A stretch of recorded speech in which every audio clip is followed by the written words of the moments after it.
I should have listened! It's okay. It's all okay. Just remember, hang in there. Whoa, what an episode. A perfect blend of stunning visuals, phenomenal acting, and mind-blowing storytelling. This show has quickly become one of my favorite TV shows ever, and I just can't get enough of it.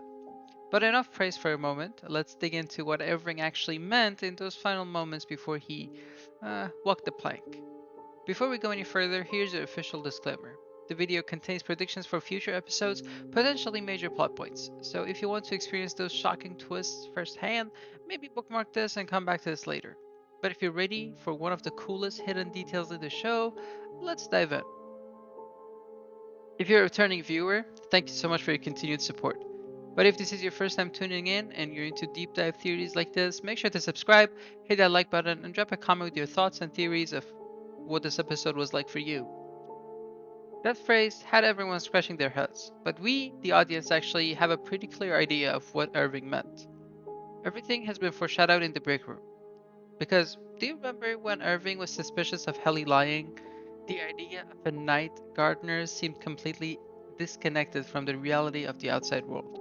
And despite Mr. Melchick's manipulations of 5 months, the actual timeline between their disappearance, of overtime contingency, and them coming back to the server floor was actually just 3 days, which explains why Helly never had a good cover story. But here's the real kicker.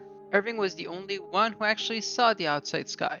That's why he knew Helly couldn't be trusted anymore. Dylan was also blinded by the special perks he was getting, and Mark, well, he's looking for love in all the wrong places. What's even funnier, or maybe I should say what's even scarier, is that Helly is so out of touch with reality that she just blurted out the idea of a quote-unquote night gardener. And honestly, I think that speaks volumes about how the Eagans truly live. Now there's a lot happening in this room. For instance, we get the pineapple bobbing teaser, which if you've been following my channel, you know that I addressed this in a previous video called Balloons and Pineapples, which I heavily suggest that you watch because it makes a lot of things make sense. I actually predicted that it was all about dunking Helly's head in the water, and let me tell you, I'm feeling like a proud father right now. But here's where things get really interesting. It's only Helly, Irving, and Mark gathered around what looks like an in-house tub. And this actually aligns perfectly with where they were in the Woe's Hollow. I say Woe's Hollow with a grain of salt because honestly, I think it was a simulation, not a real national park, but stay tuned, I'll be diving into that theory in an upcoming video. Now, here's the most intriguing part. There's a balloon underneath the hang in there poster. And that phrase, it directly ties back to the poster. Here's why. Let's jog your memory a little bit. So the last time that we saw Irving's Innie, he was chatting with Felicia.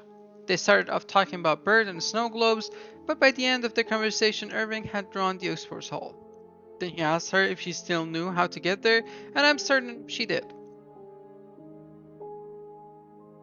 And we don't see Irving anymore until, well, he wakes up in the middle of nowhere. But we've seen his Audi investigating Lumen for some time now. Leaving breadcrumbs in his personal life, it's not a stretch to think that he might have hidden some clues along the way. He's been doing this for some time, and he's been trying to reach his Innie through paintings, music, and even dozing off, all thanks to, well, his beloved night coffees. And as you might remember, he makes a suspicious phone call with the following lines. Listen carefully.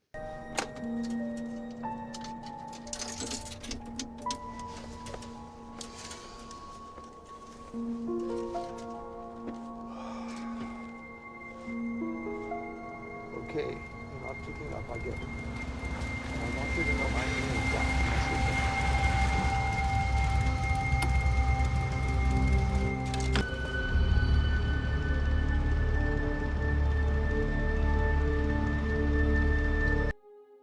Yep, that was Bird in the car in the following shot, but again, we'll get there, I promise, don't worry. And while those clues alone might seem random, the real nail in the coffin is this. 2 promotional stills show Helly standing in the break room, right next to the hang in there poster. And on the back, a ton of instructions, including directions to the exports hall. Mind blown, right? Well, there's so much more to unpack here, and this is just the beginning, so don't worry, I'll be covering even more Waldorf theories in upcoming videos, so stay tuned.